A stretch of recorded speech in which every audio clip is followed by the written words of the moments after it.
My third award,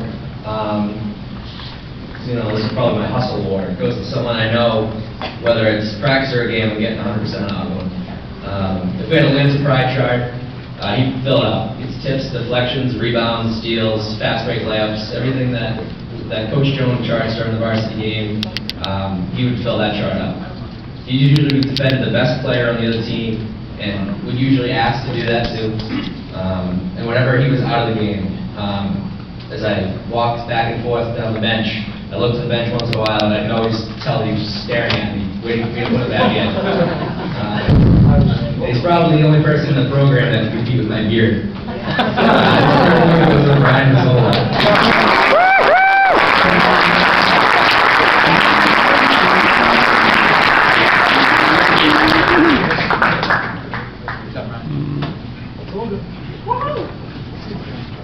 Nice job, Ryan.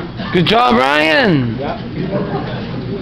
My fourth award goes to a player that I probably only had him practice for the first week of the season, and then he was called up to the varsity to help run scout team and help varsity prepare, which is a big part of what the varsity program does. But I thought he still was part of my team. I still consider him as part of my team. Someone I didn't know what his voice sounded like, and he always, whether things were going good or things were going bad, he was always steady. Even when I told him to do something, he wouldn't say anything, he'd kind of just nod, and then he'd go do it. He listened to every word I said. He was our highest scoring player in the second half of the season, and he scored double digits in all of our last 4 games. His season high was 22 in the first half of the season in Medway, which led us to a victory. And he was the leading scorer at our Dover victory, which Coach Coffey talks about. We were down by 3 with 20 seconds left. Dover gets a technical foul. He gets fouled. He gets 4 foul shots, makes 3 of them to tie it, and we end up winning the game. This player is Brett Gobb. Yeah, Brett!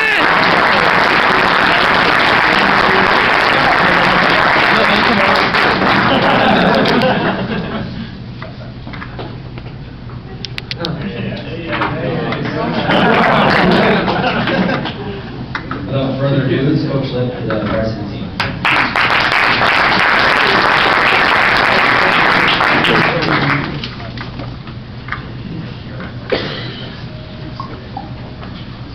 So when you make the sectional final, you get some good giveaways here. So that's going to be the process for these guys in a second. But few comments anyways about our season. I guess I won't stop by saying it was uneventful and boring, because that certainly wouldn't capture it. Jason and Brett and I were down at the Sun Chronicle on Tuesday night, and we were talking as we were waiting for pictures to be taken, and I kind of said to them, man, like those first 3 games of the year that we had that were buzzer beaters, that everybody's so excited about our season, those seem like about 5 years ago. That was before the snow and 21 more games and all that, but that's when our season started, right off the bat with a buzzer beater win to Ashland, then the Sports Center top 10 win with Benfield, which, by the way, Coach Grace has not forgiven me for, but and then another buzzer beater with Dover that didn't go our way, but those were our first 3 games of the year.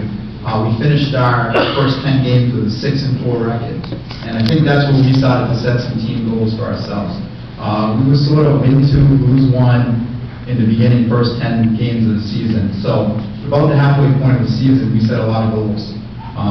One of our goals was to have a better record in the last 10 games than we had in the first 10 games. We were able to do that. We went 7-3 in our last 10 games. We wanted to improve our home record. We started the season off something like 3-2 or 4-2 at home. We ended up winning our last 6 straight home games and finishing with a 9-2 record. So another goal to achieve. Once we got towards those goals, we wanted to get to team wins. It's a popular phrase that we've said around here in our program. Team wins usually guarantees you a home playoff game. So we set our sights on that. They were able to achieve that goal on senior night, their last regular season game, getting their 13th win. We wanted to earn that home playoff game, and again, we were able to do that with our last regular season game.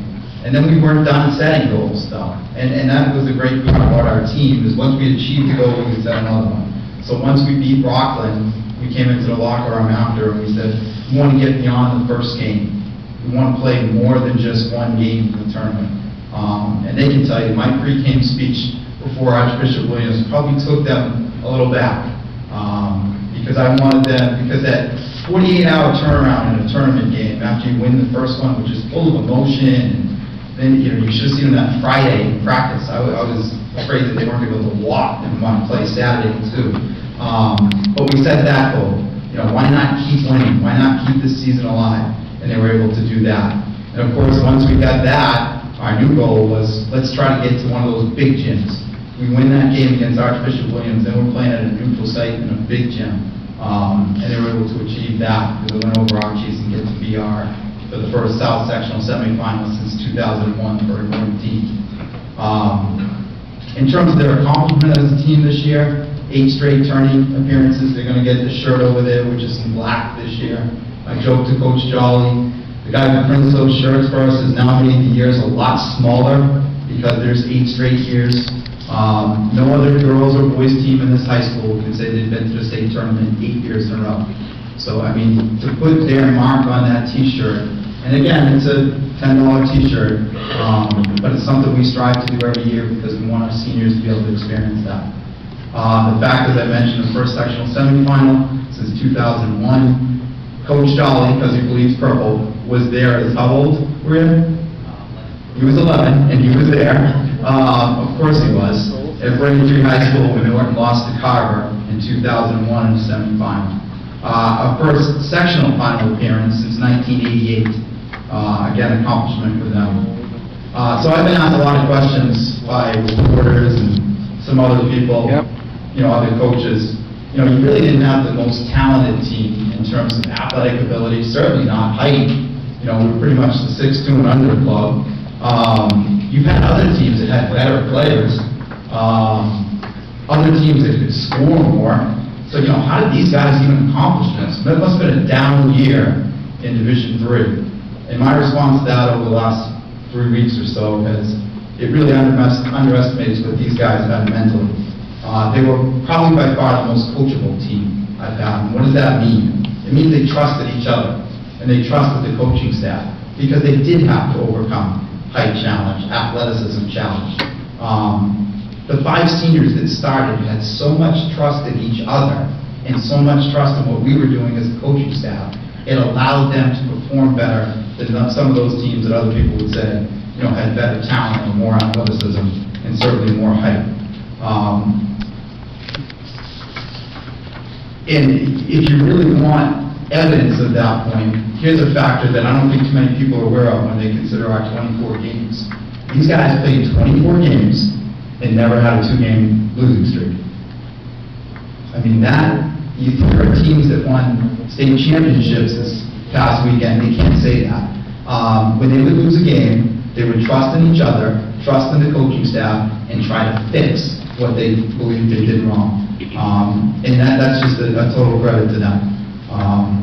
So, some of our accomplishments. We're going to call them up individually. The MIA, when you make the sectional final, gives out certificates. So we're going to call up the underclassmen first. They're going to get a T-shirt and their certificate, then we'll do the upperclassmen, and then we'll quickly get to our award winners. So, can I see those, gentlemen? So, can the underclassmen come up in Sam Baker, Joe Collins, Brett Gollin, Tyler Toriano, and that's it. And that's it.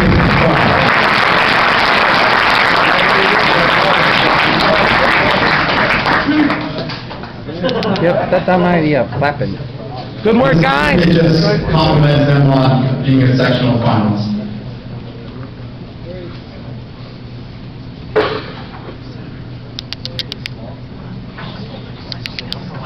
And then our seniors, Brett Murphy, Jason O'Neill, Good job, guys. Joe O'Malley, Andrew Steele, Brandon Jenkins, Alejandro Torres, Paul Caramanico, Mike Woodworth, Keenan Coffey, Kevin O'Keefe, Andrew Bayless. I think that's all of them.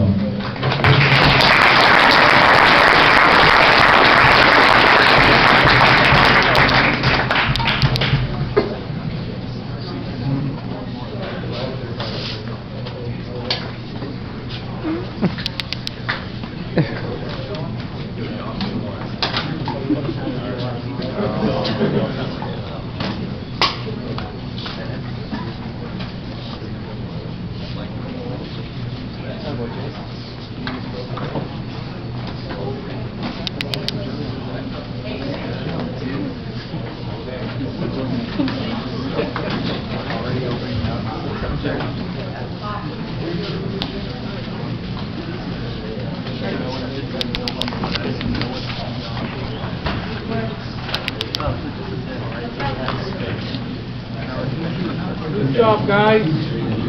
Good job, guys! That's- Woohoo! Great work! Yeah, Great work, Paul! Paul, you did great. You did good, Keenan. Right. All right, now on to our awards. Our coaches awards, we have two of them. The first one is for a player that really did a lot for us coming off the bench this year. We had a lot of injuries early on through our scrimmages, right up into the first game, really. This was a bench player who played some quality minutes for us. You saw him on the video, just dribble drive, getting to the basket, hitting some timely three-point shots. We actually put in an offensive set to maximize his ability to dribble drive, which really came in very important in our first win against Ashland. He had a really good attitude, even though he knew he was playing behind one of the best players in the league, but he continued to practice hard, and he was a very serviceable player to us. Our first coach's award goes to Joseph O'Malley.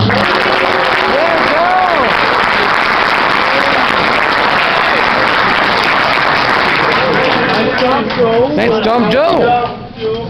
Yeah. Our next coach's award might be a little unorthodox, but this is the senior who was instrumental to our success, playing a very different role for our team. He was almost like another assistant coach. He did stats for us, he did anything we asked him. I can't imagine missing out your senior season, especially after how much work you put into it, working 3 years up to wanting to play your senior season, and then seeing your friends who you've grown up with have so much success in the tournament and just not being able to play. But he had a great attitude about it. He was going to do whatever we needed for him to help us succeed. A funny story about him on senior night.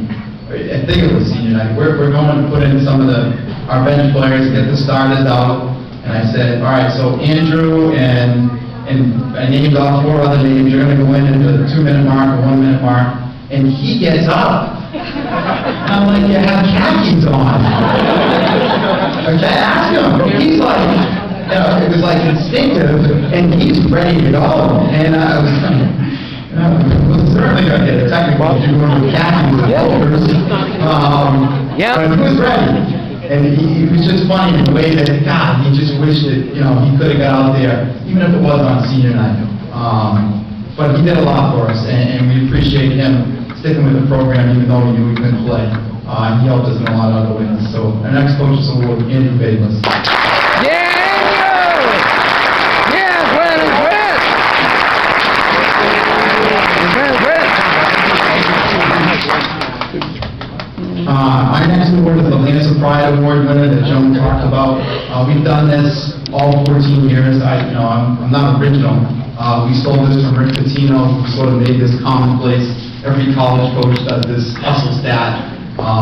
Louisville, where Pitino now coach, actually charts it on their Jumbotron, so you can watch tips and deflections and loose balls. You can 15,000 people looking up and see who has the most tips. So we chart that stuff every game we play, and we post it up for the next practice and the next day, and they all come down to see how they did on the hustle chart. And it is all that stuff. It's tips, it's loose balls, it's deflections, it's taking charges, it's getting steals, it's causing turnovers. They all have point values, and it sort of grades out their hustle and activity per game. And this is a pretty close contest. This person actually broke away early, had 5 or 6 wins because he had the most points on the hustle chart. And then Jason O'Neill, Brandon Jenkins, and some of our other players really got pretty close to him by the end of the year.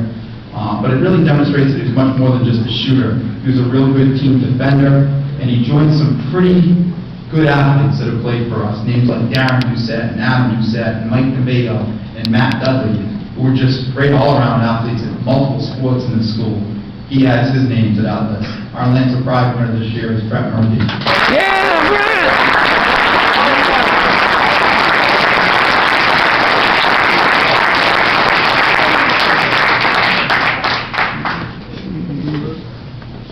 Now our school awards, some of you go back and you remember we used to do this at the end of the year banquet. Now how we've done it is we get the awards and give them out at our individual banquets. So we have the most improved player, we have the JFK award winner, and also the MVP. So first, the most improved. Last year this player was mostly a JV player, but he did so much for our team. It's interesting to watch him in the video too. He handled the ball, he rebounded, he took the ball to the basket, he brought intensity to our team. In that Norwell win, he scored 0 points, but he had a great game. So if you look at the Sun Chronicle box score, it would have said 0, and it would have said he was a non-factor. Except you would dig deeper into the stats and realize that he had 10 rebounds, 6 assists, and really we don't win the game. All those key shots you saw the other players make in that game were off passes and penetration from him. And that was a typical game for him. You couldn't everything he did for our team was in so much more value than his scoring. I still don't know what position it is, and I joke that with him, and that's a great thing because other teams didn't know what position he was either. Is he a guard? Is he a forward? What does he do? Who do we cover him with? But we were really happy he was on our team. Our co-most improved player was Brandon Wiggins.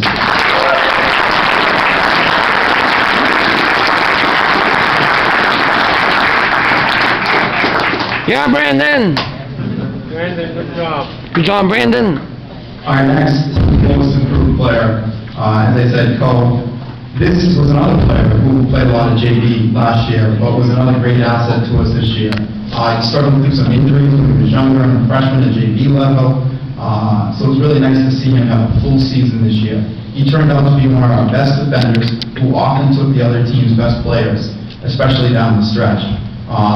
Players who were all league players, names like Giacomo and Arkaboff and Locke during our stretch run, where we won 10 out of our last 14 games. We were assigning him the other team's best guard scorer. On offense, he gave us intensity, a third shooter. You don't have to look any further than the Rockland game when he had 4 3-pointers and a half. The Rockland coaches are still talking about that, and I think 5 for the game. He helped us win that home game and get our tourney run started. And I think more than anything else, he really enjoyed the atmosphere of high school tournament games. He's a baseball player at heart, but I don't think he changed or exchanged that experience he had over those 2 weeks for anything. Next, most improved player is Keenan Coffey. Yeah!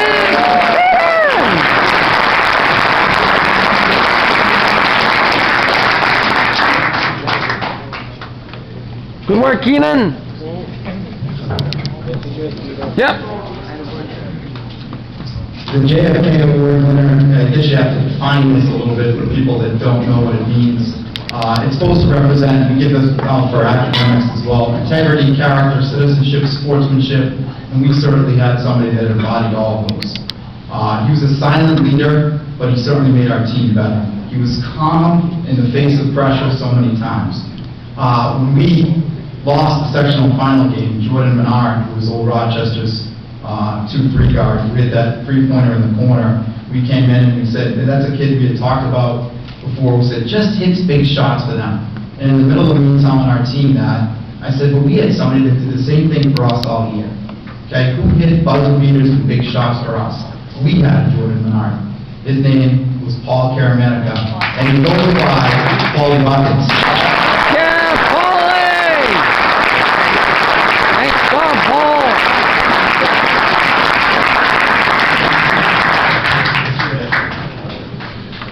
If you're noticing a theme, we also have co-MVPs. This was not the year that Mr. Curley was going to ask me to stay on budget.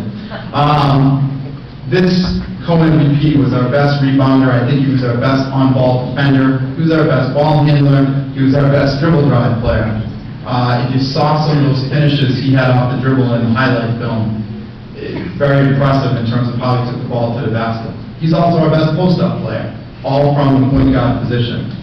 I think of all the players we have from his freshman year to his senior year, he might be the most improved if you take all 4 of those years and look at how far he came. And he's a great model for the younger players to say, how far can I improve? He's a Sun Chronicle first-team All-Star. He's a TBL first-team All-Star. In the second half of Rockland and that tourney run, he just took the ball to the basket and willed us to continue to hold on to that lead. And in the Archbishop Williams game in the tournament, they came out with a little funky defense, which gave us a little problem initially in the third quarter. They were triangling 2, Brett and Keenan. And then I said, we're fine, because they're not playing Jason. Okay, and that's going to be the problem for them eventually. And the game versus ORR at Taunton, until I did the stats a week after the game or something, didn't really want to look at it right away, he had a great game that night. Shot 6 for 7 from the field, missed 1 shot the entire evening in front of 2,500 plus people. And, you know, you didn't realize it because of the scope of the game and all that was going on, how well he really played in that game. Our co-MVP, Jason O'Neill. Yeah, Jason! Yeah, Kim! Nice work, Jason!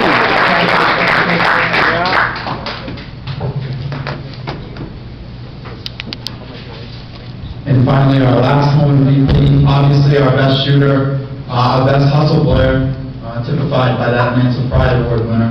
And I think also we have the best stamina on our team. He's someone who, in practice, just reps and never gets tired. I led our team in steals, also in 3-pointers made. I finally counted those up a couple days ago, and this number is pretty impressive. 88 3-pointers made in 24 games. So Coach Jolly, being the math major, has already figured out how many per game. It'll take me about, another week, but it's over 3-point-something, 3-pointers a game, almost 4 a game. 15 3-pointers in 4 tourney games when every team we played started their scouting report with having someone not let him shoot a 3-pointer. He's also a TBL All-Star, Sun Chronicle All-Star. He improved his game so much this year, but his leadership was particularly impressive during the last 14 games. It was really special. Just one time in practice, we do this drill when we miss foul shots. We sort of do sprints that we have to touch the walls. And one of the days we were doing it, we didn't shoot too well from the foul line, so we had a lot of sprints to do. And some of the guys would kind of get into the wall and kind of not get into the wall. And I heard Brett say, do it right. And then you got it. Then you know that he's taking on the role to sort of govern the whole team. And that's something he developed this year, especially during those last 10, 12, 14 games. He had so many big 3-point shots for us this year. And he goes down now with a bunch of 2 guards that this program's had. Brooks, Bellotti, Nevado, Rafuse, Burrow. And now you say Brett Murphy in that company as well.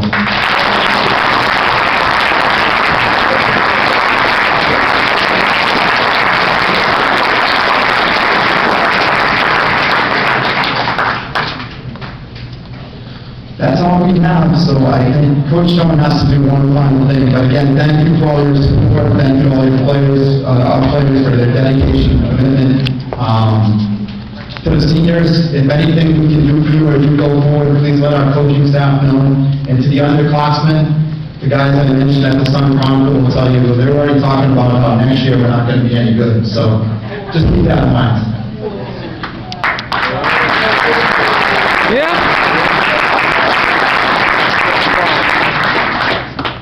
I just want to thank Coach Flynn for a great season, and Brett has a novel written, so.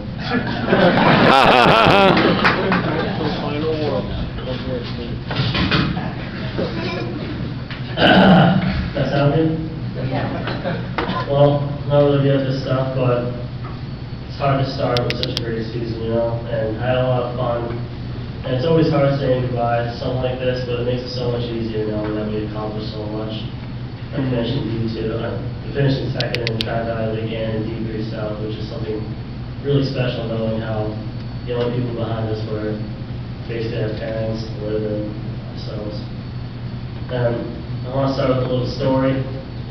sophomore year, I was lucky enough to be a part of the varsity program. We were covered in Canton in the playoff game, and it was my first kind of look at what a playoff game really is. And I'm thinking to myself as a sophomore, can't wait to be a shooter for the rest of my life.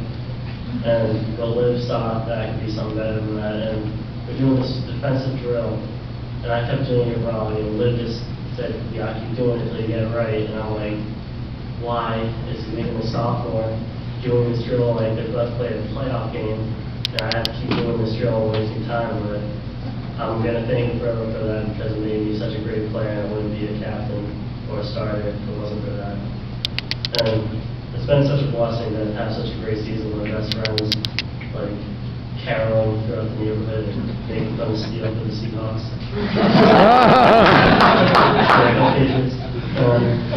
Oh yeah, and Sports Center, that's pretty cool, right? But yeah, thank you so much guys for making this one of the best moments of my life. I remember it forever.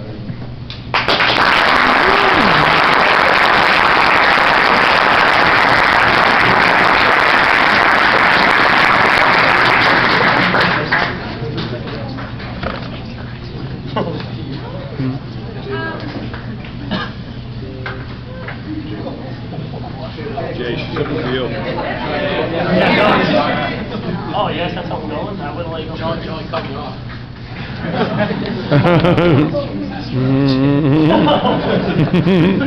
Well, Coach Shaw, I didn't want to speak. I don't have anything prepared, but you don't need to write to express the feelings. Something that we have. I'm being serious. You go on every game you want to win, but the point of the JV is to develop talent. I feel like we have a lot of young talent, and with the given inspiration we have this year, watching the seniors do what they did this year in the state tournament, I feel like we can do phenomenal things next year, even with a young varsity team that is yet to be in the making. But we know hard work will go into that, and good things can come out of it. You can hear all the general thank yous, but I would like to give some personal thank yous. Thank you, Coach Jones, for yelling at me all freshman year. It turned me just from a kind of fat shooter into a more well-rounded player. I felt like going into freshman year, I was just that fat kid who could shoot. I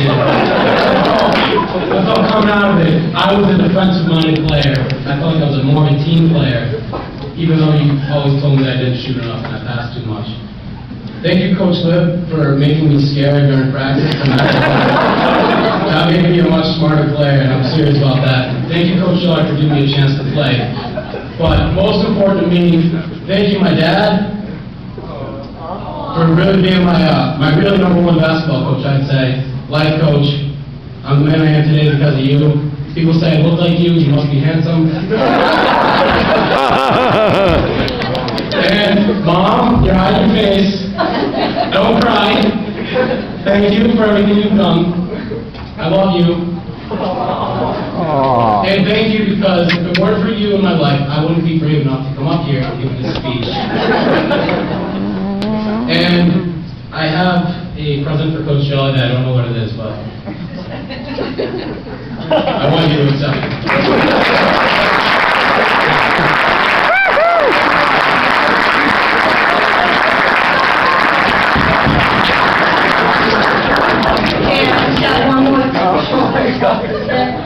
We want to thank our number one fan in Norton for being there every home game, and even at the end, he got rides to the away tournament games. Thank you, Peter Wiggins.